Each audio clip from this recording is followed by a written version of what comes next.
Jeff, it's John. Decision time. Yeah, I need to see you at the hospital. Feels strange being in a school again. Did you ever get the cane when you were little? What do you think? I bet my dad did. Hey, he was a little angel, your dad was. Think I'll get the cane? I doubt it. I don't know if they give the cane anymore. But you'll probably be asked to scrub that swimming pool out.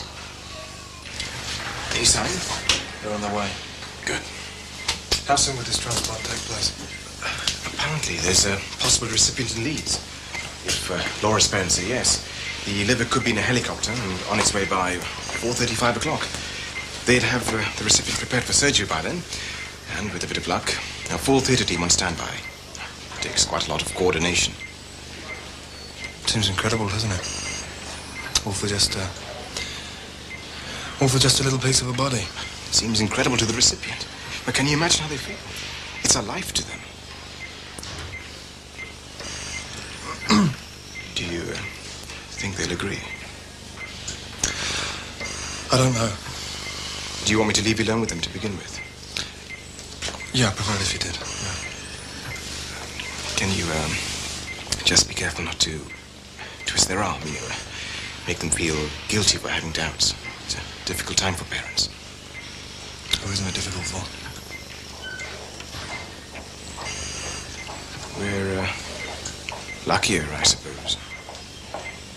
We see the benefits of a transplant because we see someone being given a second chance.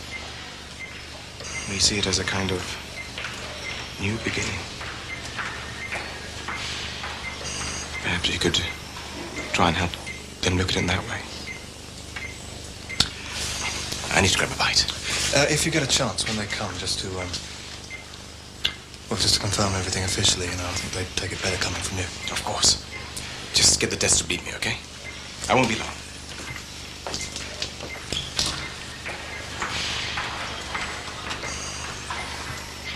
Look, Harry, you said you'd help me with membership of the club.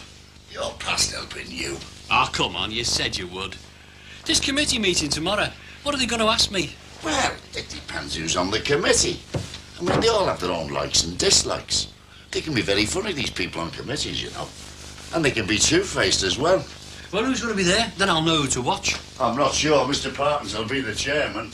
Hope you've got all your answers ready. Well, not properly, no. You're not going in cold, are you?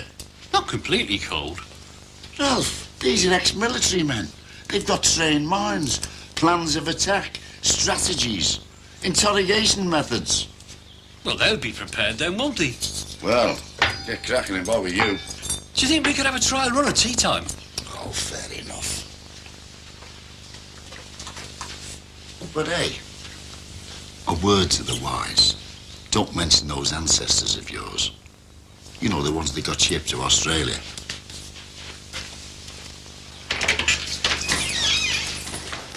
Slow down, Cartwright. And you, Jackson. Oh, sorry to keep you waiting. First day of term, things can get a bit hectic. Confiscated. Good afternoon, Mrs. Rogers. I'm Mrs. Lang, head of pastoral care. Hello. Jeffrey, would you mind waiting outside for a minute? I'd like a word with your mum. Please sit down, Mrs. Rogers. Thank you. Now, I'm sorry to have to ask you to come in. Or is it something serious? Oh, not yet. Now, in my job, I don't actually teach Jeff, but I look after his welfare. Now, he's been referred to me by his form teacher. And basically what I do is I try to sort out any difficulties and let the teaching staff get on with the teaching. No, and Jeff's suddenly become a difficulty. We're just a bit worried about him. Well, in what way? Well, lots of kids sometimes experience some sort of difficulty at home, which at some stage is bound to affect their schoolwork.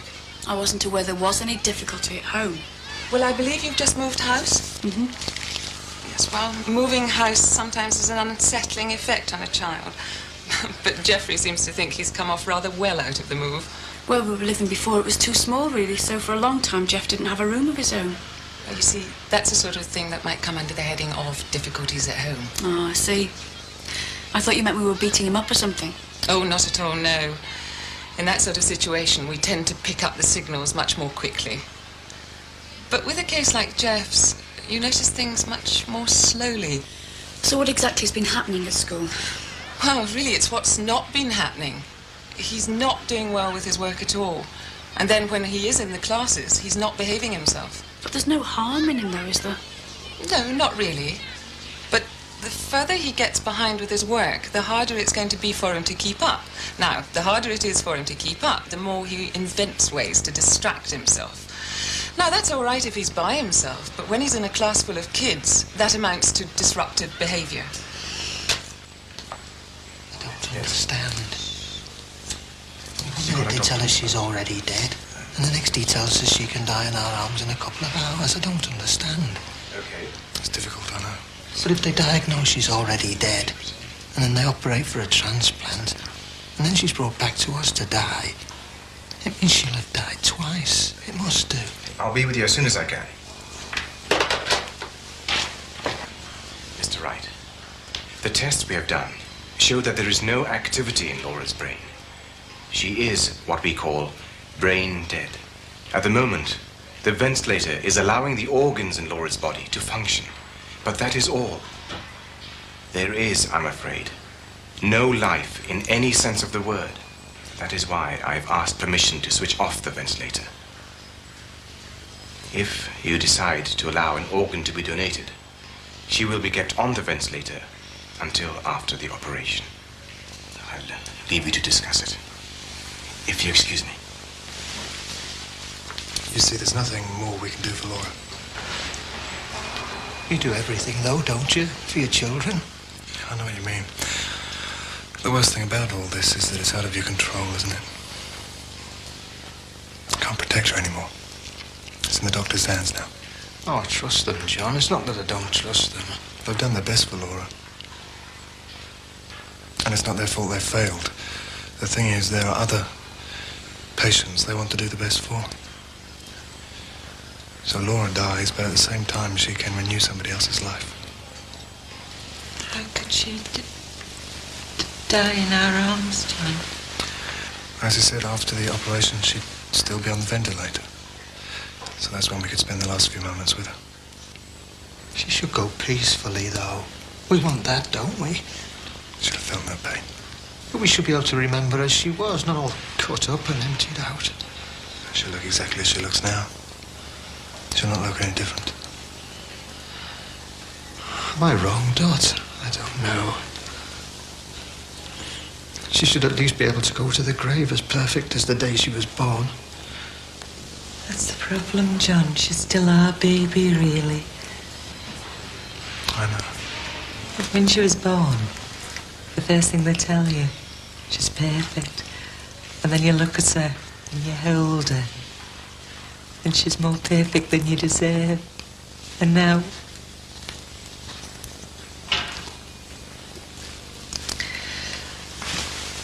there'll be some poor soul somewhere wondering if this is their chance, won't there?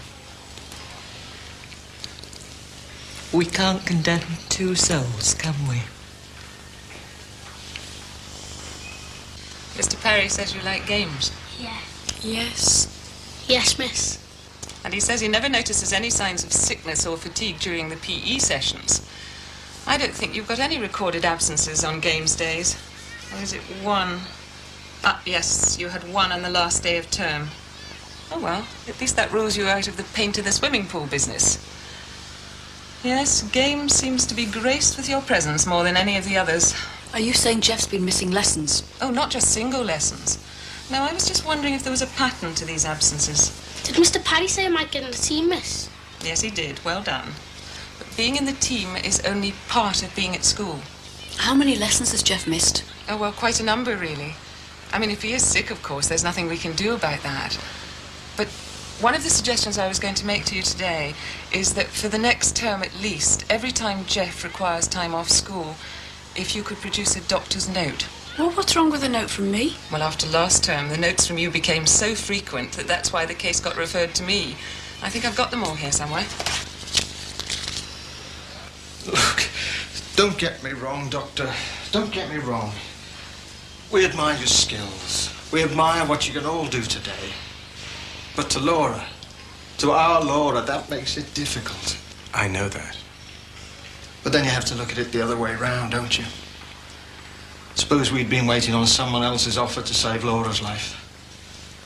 Imagine how we'd have felt if they'd said no. It's hard not to be selfish, Doctor. So many days have gone by, so many weeks. We've just been hoping. Every day you wake up and you think there'll be some good news today.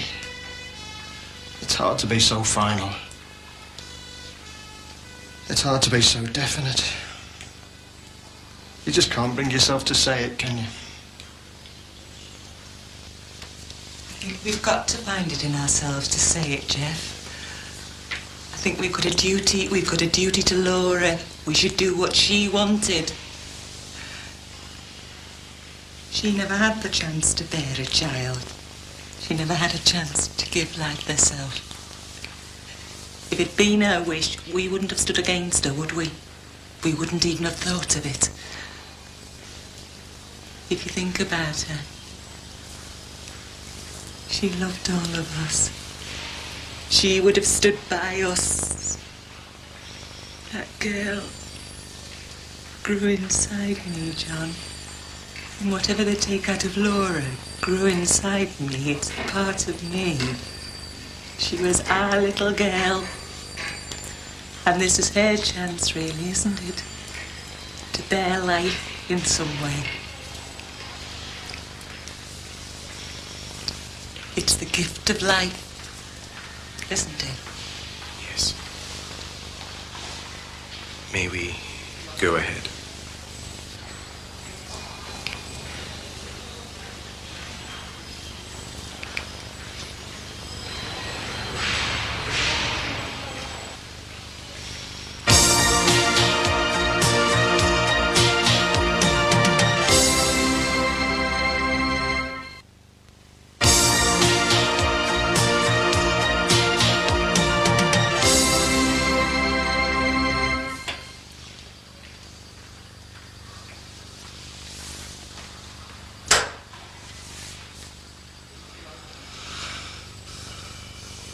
Some people plant a tree after a transplant as a kind of memorial. Sometimes it's the donor, sometimes it's the recipient. Not a bad idea, really. Apparently some states of America have a law, you know. As soon as a patient's put on the ventilator, the law states the doctor hasn't got a choice. He has to ask the relatives for permission to carry out a transplant, if and when the time comes. Makes sense, I suppose. Big country like that. I hope it all goes well for them. Fingers crossed, eh?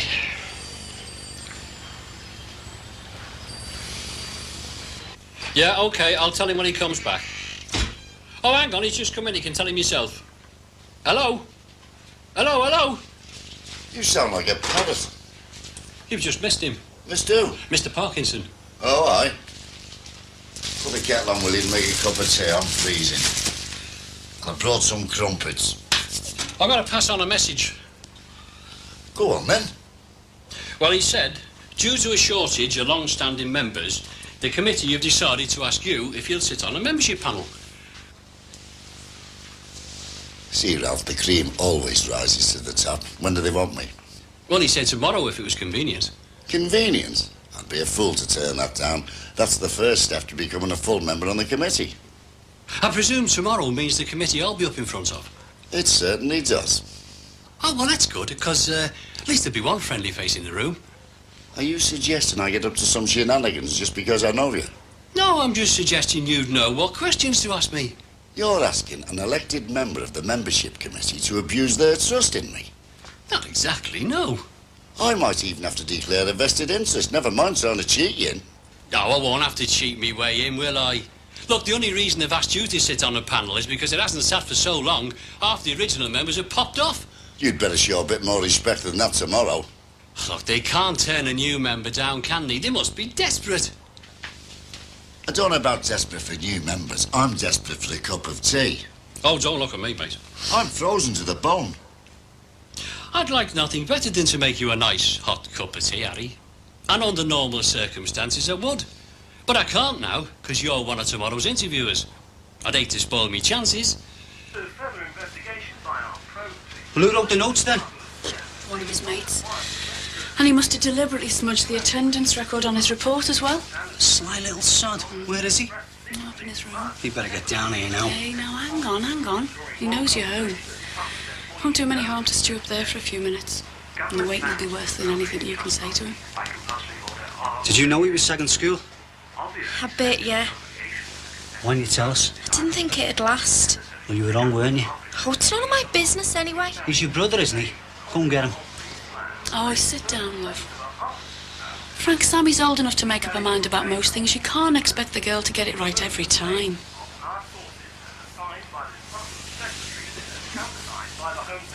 Sam, if he's been missing and moved to school, anything could have happened to him. And no one would have known where he was. That's the reason the school keep a register. He could have had an accident, been abducted, anything. And now it's ended up with your mum being dragged into the school office. Use some of that next time, eh, love? Well, I didn't want to go getting a bad name at school. So the whole family's got a bad name now, eh? I suppose you think he comes from some sort of a broken home or something. Jeff?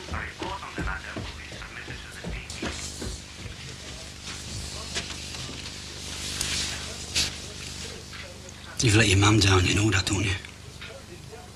And you've lied to her and all, haven't you? You have, haven't you? And to me. Shall we get one thing straight, Jeff? I don't mind if you don't like school. I don't mind if you're not good at some things.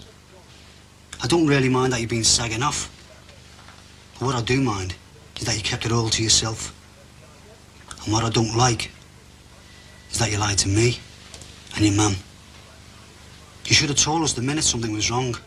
You never hear, though. Now, don't exaggerate. And I'll go away. But I'm not always away. And anyway, your mum's always here. You can talk to her. I'd rather go on the truck with you than go to school. You do that sometimes in the holidays, don't you? Yeah.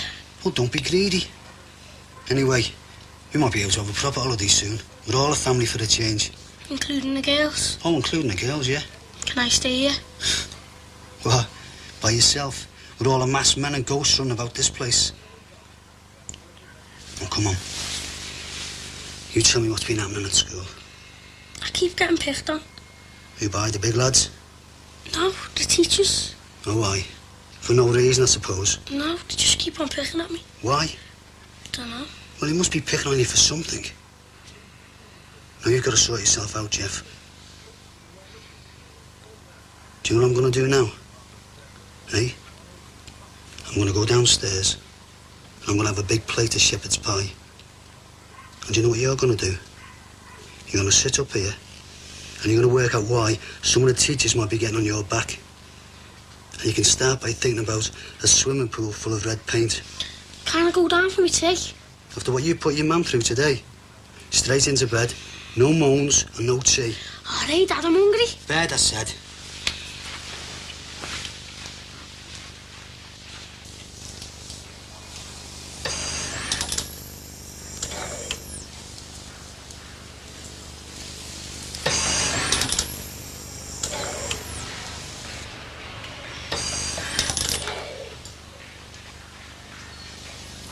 She was so beautiful. When she was small. You want them to live forever, don't you? She's a real daddy's girl, you know. It's done now. Doesn't make any sense saying thank you. We'll leave you with her.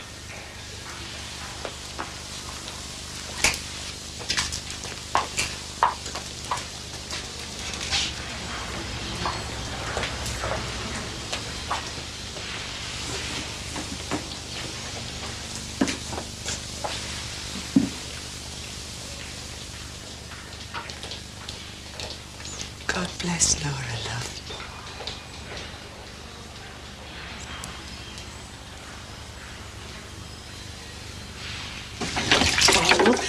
Could you let him have some bread and jam? I've told him no tea. He'll go complaining to the school, you know. Cruelty in the home. One night in his room with no tea isn't cruelty. It's not exactly killing him with kindness either, is it? One slice of bread and jam, one glass of limo. He'll be doing it again tomorrow. He'll think you get the 5-star treatment every time if you start doing that. He'll love it. Well, could you let him come down and watch some telly then? All right, Chris. I've just had to play the heavy father routine up there. I can't go soft after an hour. I know, that's what worries me. I mean, you're away on the road all the time, then you have to come back and be heavy with him. It's not going to turn him against me for life, is it? Pass us that lot, will you? I know what it is. You're just jealous because it was his turn to wash up tonight. Fine chance.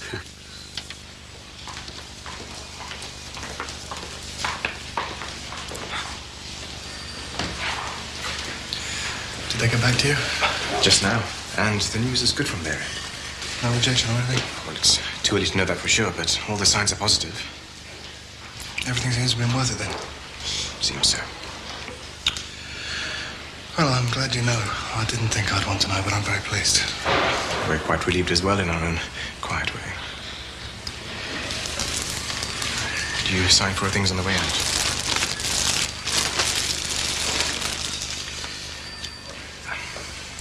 You got someone to stay with you tonight? Yeah, I'll be all right. You're driving? Yeah.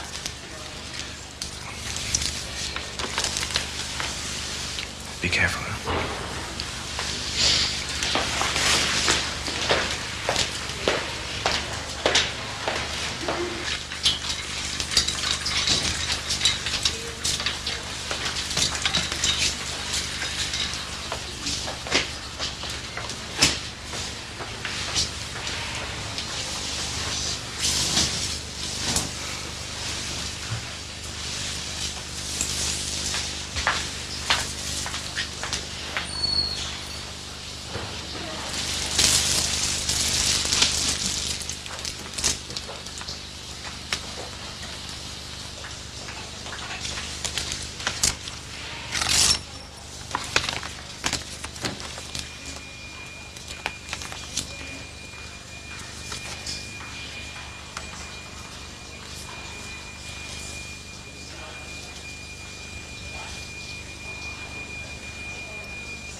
Coming up next, meet the woman with the unfortunate phobia about people being sick in Why Me?